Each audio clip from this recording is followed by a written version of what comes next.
تقفل بقك ترتاح. انا بقول لك انا بقالي لحد دلوقتي بكلمك 26 ساعه ما اكلتش وتظبط وخلاص، واما اكل لقمتين وانام وخلاص، عشان ورايا شغل، عشان انا عبد الشغل. انا عبد الشغل، انا عبد مناف على طول كده.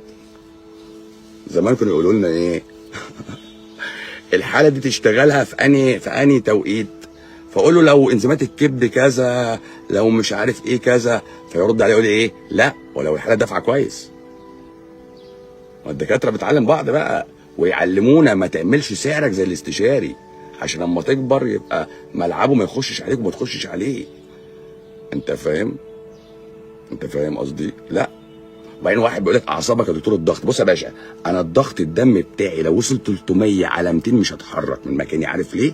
عشان هو ده اللي محافظ على شراييني مفتوحه، ده اللي محافظ على الدم واصل لدماغي، ده اللي مخليني ساعه الحرب حارب، مش قاعد متني اصل انا دايخ، اصل عيني مزغلله، اصل عندي نهجان.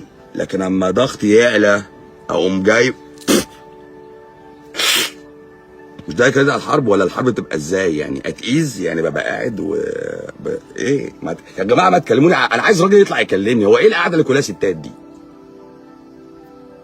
انا عايز راجل فين؟ يا نهار اسود، فين ايام رشدي اباظه؟ يا سلام، ما هو ده مثال الرجوله. احنا نعرف الرجوله في رشدي اباظه واحمد رمزي، لكن تيجي تقول لهم بقى يعني ما الرجل دي رجوله. ده الراجل بتاع العصر الحديث، هذا هو الرجل بتاع العصر الحديث.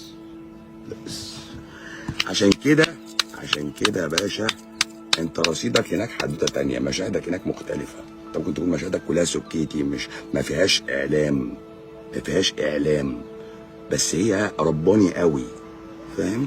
رباني قوي، فبتوصل. عشان كده يقول لك ايه؟ اشعث اغبر، فاهم؟ لا يقام له في المجالس ولا يفتح له الباب، واذا اقسم على الله لا ابره. ليه؟ هو سالك يا باشا، سالك. فانت اسلك، اعمل الخير ورميه البحر، اعمل الخير ورميه البحر. وما تلاقي ناس بتخوض في ذكر حاجه غلط ما تقعدش معاهم، ولو ما عرفتش ترد ما انت متني ما تردش. يعني انت متني مثلا ما بتردش، فانت خليك في اضعف الايمان، يعني ارفضه بقلبك ويمشي. ما تقعدش بقى، ما انت لو قعدت انت موافق وسامع الشتيمه بتاعتي ومعدي بقى، انت مسنج، فاهم منين؟ انت مسنج، فاهم قصدي؟ واقع من على البلكونه طول عمرك كده. انت بتحب تتكلم في السياسه ولا الدين؟ لا السياسه ولا الدين ولا تقول حاجه، انت قاعد بس كده. صح. انت في الدنيا ليك هدف وليك غرض تنفذه بس. اشكركم على حسن الاستماع. احنا لينا طبعا لايف طبعا قريب، يعني يومين 3 بس نظبط لكم حاجه حلوه يعني نتكلم فيها. انا بس النهارده كنت طالع اطمنكم عليا واطمن عليكم واقول لكم انتوا صح، واثبتوا.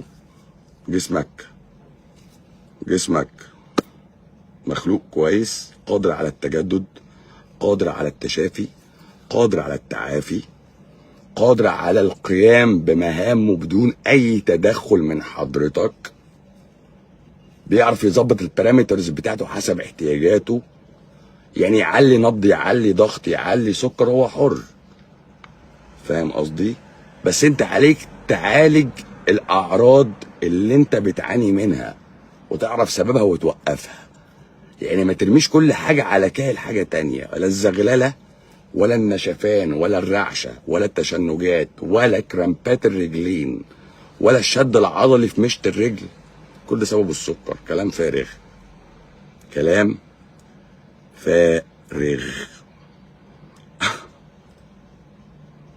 يس.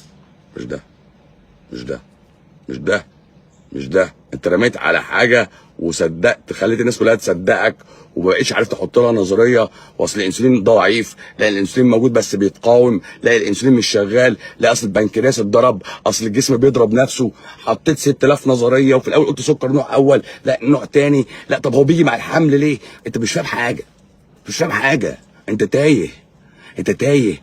وعشان تعمم حطيت جايد لاينز. مش عارف حاجه، جرب الجلوكوفاش في الاول مع لايف ستايل، بعد كده حط حاجه من السلفونال يوريا زي الدياماكرون ولا مش عارف الجليبتس، حط بعد كده مش عارف حاجه زي